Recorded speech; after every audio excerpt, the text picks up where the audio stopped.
For the Kansas Farm and Ranch Radio Network, I'm Caitlin Wolters. I recently had the opportunity to speak with Dr. Michelle Calvo-Lorenzo, the Chief Animal Welfare Officer for Elanco Animal Health, about Elanco's Cattle Mobility Assessment Program. Elanco's Cattle Mobility Assessment Program, and that's a mouthful, it's a program that we created all the way back in 2014. And what it is, it's a program that's built to provide a service to our customers, but as well as industry stakeholders, the scientific community, our nutritionist and veterinary partners, in order to help all of them better understand fed cattle mobility trends across the U.S. So it's a program that essentially utilizes third-party observers. So non-Elanco employees are assessing cattle mobility at different areas throughout the beef supply chain, and then providing this database that we have, all of those scores, so that, again, as an industry, we can publish these findings, we can hold educational sessions, we can help customers or even packer partners better understand the mobility trends of the cattle coming through their operations. So there's a lot of different uses that this information can be basically utilized for. And so this program enables, again, all of these different industry stakeholders to understand the trends of how fed cattle are moving through operations here in the U.S. so that, again, we can update protocols, we can update facilities, we can update our education or training programs so that as an industry collectively, we can uphold and always enhance animal welfare. And then can you kind of break down what a mobility score is and how that is assessed?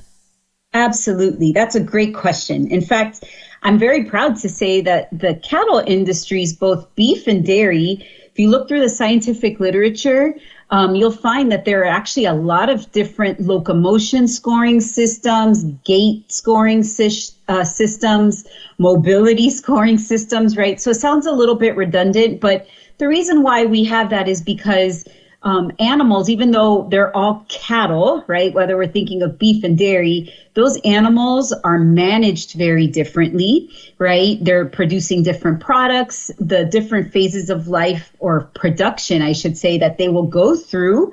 They're going to be bearing different weights. They're going to be consuming different rations. And again, they're going to be managed very differently, right? So we need scoring systems that are more specific to animals in their phase of production, and obviously, even more importantly, in the industry that they're being reared in, right? So for this program that we're talking about today, Kaitlyn, this mobility scoring system was specifically built, tested, and then validated in fed cattle. So this is meant to be utilized in beef cattle, so not your cull cows or cull bulls. This is meant to be predominantly used for steers and heifers raised for beef that are going through your feedlot programs, essentially, and then being transported to the plants in their last phase of production, right? And this was meant to better understand the movement of those specific cattle types through the system so that we can understand, again, if how they move is a problem from a management and welfare perspective. And so this mobility scoring system was designed for that phase of production in beef. And what it entails is that it's a scoring system, what we call a 4-point scoring system, where a score of 0 is an animal that's completely normal in how it moves. It's got healthy movement, so no apparent lameness, no change in its gait. And then the scoring system increases to a score of 4, where a 4 is now the more severe score, right? So these are animals that are extremely reluctant to move, which is unusual for cattle, especially when they're all by themselves in a pen or in an alley. And they will be what we consider statue type cattle, meaning they're essentially like a statue. They just will not move. They're frozen and they're statue-like. So, and then you've got your other scores in between there. So this was designed by the North American Meat Institute's Animal Welfare Committee. That group is now called the Meat Institute, but their Animal Welfare Committee designed this and then even created training videos so that, again, feeders feeding this cattle type or researchers or veterinarians that are looking at these types of cattle can use this scoring system knowing that it's been validated for this phase of production and this typical animal size and shape, if you will, so that you can get a better understanding of what normal versus abnormal is in how these animals move. And then how can animal welfare decisions also improve operation efficiency? Absolutely. So what I love about the animal welfare science, especially in livestock production that we're seeing today, Kaitlyn, is that we're finding a lot more of the science is really tied to applied practices, right? So a lot of the animal welfare audits, for instance, I'll use the feed yard audit tool that NCBA recently created and released. These animal welfare standards, as well as the audit guidelines that you'll find in something that's utilized through like our BQA program, right? These are essentially standards or practices that are very commonly tied to day-to-day production. So maintaining health, right? Making sure cattle are fed well with high quality feed consistently, right?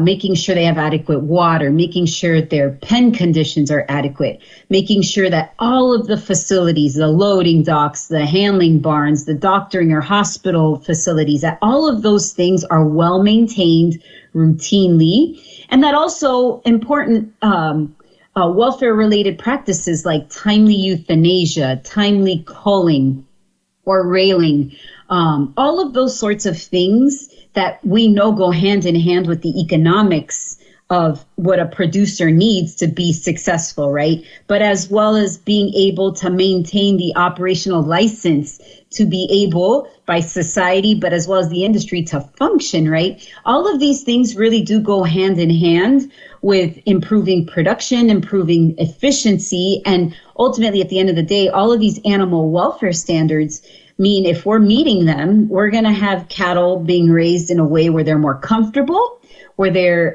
experiencing less stress or fear in their day-to-day.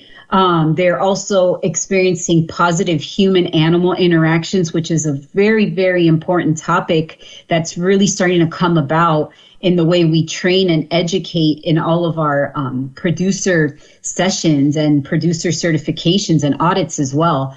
And so all of those things can be applied from the farm level to the transport level and then all the way to the plant level. And that's what's really nice is a lot of these things are very basic.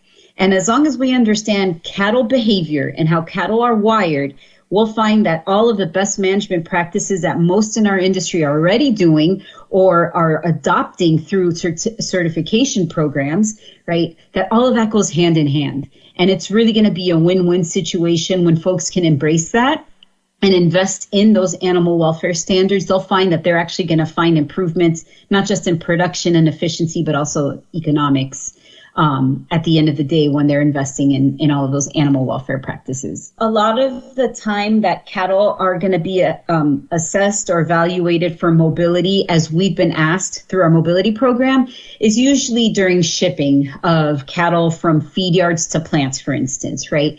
And so a lot of the data that we've obtained and analyzed and summarized has helped us understand that there's a lot of risk factors that can reduce any normal mobility, right? Or another way to say it is increase the chance of animals that walk a lot more poorly by the time they arrive to their next destination, whether it's an auction barn or it's a slaughter plant, right?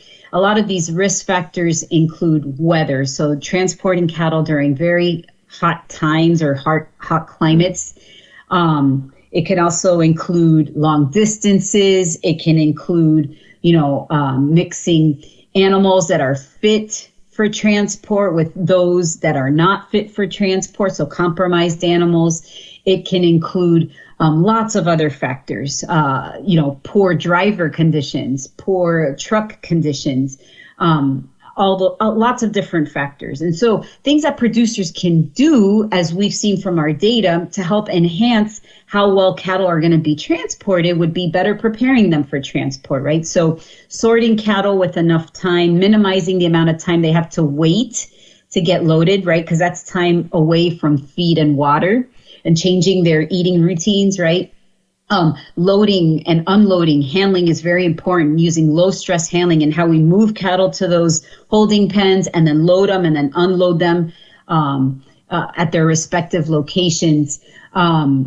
Also, when cattle are being received at their destination, again, the auction barn or the plant, just again, using good handling practices, cooling cattle off if they appear to be heat stressed, right? Identifying animals that may be fatigued, identifying animals like using this mobility scoring system to understand that they're walking poorly, they may need special attention, right? So lots of different things can be done to, again, better prepare cattle for transport. And assessing mobility is one way to do that and determine, again, those animals that are better fit for transport and better understanding how we can help them on that journey to the next location, which is important for the profitability of the producer, right? But also for the industry's image from an animal welfare perspective. So as you'll see, a lot of the recommendations for good practices to transport cattle kind of go hand in hand with what we're seeing with our mobility database. And the mobility database just really re-emphasizes a lot of those good management practices. And we now know that assessing mobility is another way for us to understand when an animal is best suited to transport, or what are all of the things we can do to better prepare animals, and using mobility to help us understand if we're making progress in things that we may be investing in or how we change our protocols. So for instance, I know I've got one customer that said, you know what, when we walk cattle across our weigh scales to get them ready to go load, we used to have a lot of rebar on the ground. We're going to take care, we're going to get rid of all that rebar. It's no longer necessary. We're going to improve our handling practices. And then we as a service provided mobility scoring to help them understand if that removal of that feature of that facility plus that improvement in handling practices helped them us understand that all of those efforts were worth it. And they did see a lot of positive outcomes from doing something as simple as that, right? So it's a neat service that can be utilized, but anybody can do this, Kaitlyn. Any producer can train, their top handlers, their top doctors, or their top managers to be assessing how cattle move in a more structured way. So it's a little bit more black and white and better understand how their animals are moving, especially after making an investment or change in their normal day-to-day practices or facilities. Is there anywhere that producers can go to see the breakdown of scores if they would like to do it for their own cattle? Absolutely. As I mentioned, the scoring system was created by the Meat Institute, and they actually created a training video. It's a very nice video. You'll see most of the images are taken at plants, but then also at feed yards. And so it's a nice way for people to see the scoring system and then learn how to apply it in their setting. That was Dr. Michelle Calvo-Lorenzo, the Chief Animal Welfare Officer for Elanco Animal Health. For the Kansas Farm and Ranch Radio Network, I'm Kaitlyn Wolters.